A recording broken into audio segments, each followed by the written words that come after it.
freshman in high school, my parents made me do a sport. They made me pick one, and I wasn't super athletic or anything, so I figured swim team, hey, that'll be easy, just swimming around, So I picked swim team, and by senior year, I had fallen in love with it. I was swimming on a club team, swimming swim season. I was the captain of the swim team, and I was trying to get everyone to join, and I just really realized how great of a workout it is and how beneficial it can be for your body. So I'm here to tell you guys today about why I think you guys should swim and how it can help you later on in life.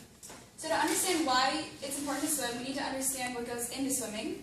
There are 4 basic strokes for swimming. The first are 2 that use more of your upper body, and that's the butterfly, which is like this, and the breaststroke, which is like this, pulling. And these are 2 Olympic athletes, Ryan Lochte, Michael Phelps, and they're, I'm sure everyone, I don't know if you've heard of them, but they're incredible swimmers. 2 of the other strokes, which I prefer rather than those, are the backstroke and the freestyle. This is me doing the freestyle on the Middle High Swim team. Backstroke is just doing this on your back, and freestyle is the same motion but on your stomach. So if you were to do a typical workout, you would usually start off with it's a medley order. So you would start off with the butterfly, that's the hardest stroke. You would do much less of it than you would the breast, and then you would do less of the breast than the back, less of the back than the free, and for me, I would usually end in like a mile of the free, and then depending on if I have energy, like I would keep going, or I would redo the set. So that is what goes into swimming. Swimming is great because it's for all ages, so young or old, you can do it. When I was on my club team, I would always see the old, like 90-year-olds getting out of the water after their class, and they're swimming, and they swim up to like 2 miles, and if you think about it, like older people, they can't really just go run 2 miles, but they can swim, and this is because when you're submerged into water, you only weigh 10% of your body weight. So it's really ideal for people who are overweight or suffer from arthritis or joint problems, or if you're older. There are some obvious health benefits. One would be flexibility. The constant pulling and stretching and just reaching through the water helps you become very flexible. And muscle, this is Michael Phelps. As you can see, it's more just a lean muscle. It's not, like a big bulk kind of thing. It's just very toned.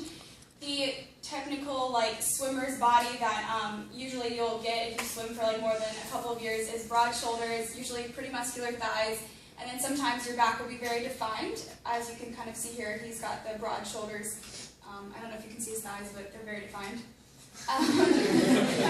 Some less obvious things that I learned when I was doing research was that swimming actually lowers cholesterol, and this is because the theory is that aerobic exercise causes the arteries to expand and contract, which exercises the arteries, lowering cholesterol. It also lowers risk of diabetes, especially in women, and within just 30 minutes of breaststroke swimming 3 times per week, you can burn 900 calories, reducing your risk of contracting type 2 diabetes by over 10%. So that's just swimming 3 times a week. Imagine if you were doing a whole workout, 5 days a week, you could really lower your chances if you are at risk for diabetes. Along with it helping your body, it also really helps your mind. Swimming is said to have the same effects on your mind as yoga or meditation would. So obviously endorphins are released, which are the chemicals that are released when you're being physical. Your brain is then happy and your mind is cleared. So when you're running, you get into a pattern, and that also happens when you're swimming. You are constantly breathing on usually a pattern of strokes. You're doing your flip turns at a regular interval. You're splashing at the same kind of, it's all repetitive, and so your mind is cleared. And I like to swim a lot. If I'm having a bad day or something, I can just go in the water, and usually afterwards I'll feel a lot better just because my mind is cleared. Probably my favorite thing about swimming is that it's good for your heart. This is kind of close to home kind of moment. My dad actually had open heart surgery, emergency, when I was in 10th grade, and after the surgery, he's a big biker, swimmer, surfer, runner, and so after the surgery, they told him, you can't do those things for a year, but you can swim. So me and him would go out, we would swim on the river, and we just help him get his sternum and his heart back up to where it could be, and now he's back to running and biking and stuff. But just swimming is said to be one of the best cardiovascular workouts that you can do for your body. So that is a reason. Another reason is that it helps you if you're going and rehabilitating yourself from an injury. For another example, I was in 10th grade in high school, and I also for off season of swim, I did the hurdling for track and field. And if you know anything about hurdles, they're like pretty much up to here on me. So I was hurdling, and I actually was pretty decent at it, which was really kind of cool because I was really short. I mean, I still am short, but and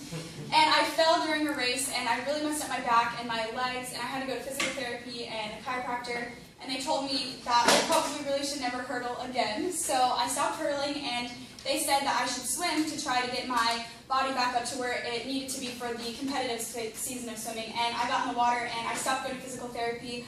I stopped going to the chiropractor because the water and swimming just really helped me out. Another thing that it can do is it helps fill up your lungs for other sports. So if you play another sport, I know, for example, at my school, lacrosse would sometimes swim with us, or they would do our pre-workouts with us to help build up their lungs. It also helps with agility and hand-eye coordination because you're doing the turns and you're just kind of getting into a rhythm. If you're still not convinced to swim, there was a research study done at the University of South Carolina where researchers studied 40,000 men aged 90 to 20 for 32 years, and they discovered that those who swam had a 50% lower death rate than runners, walkers, or men who got no exercise. So overall, swimming can be super beneficial for your body, along with just being active in general. If you do other sports, you might consider doing swimming on like an off-season training. And if you don't really do sports, if you don't like getting sweaty, there's always swimming. And I hope you guys realize some of the benefits to swimming and understand a little bit more about why I love it so much.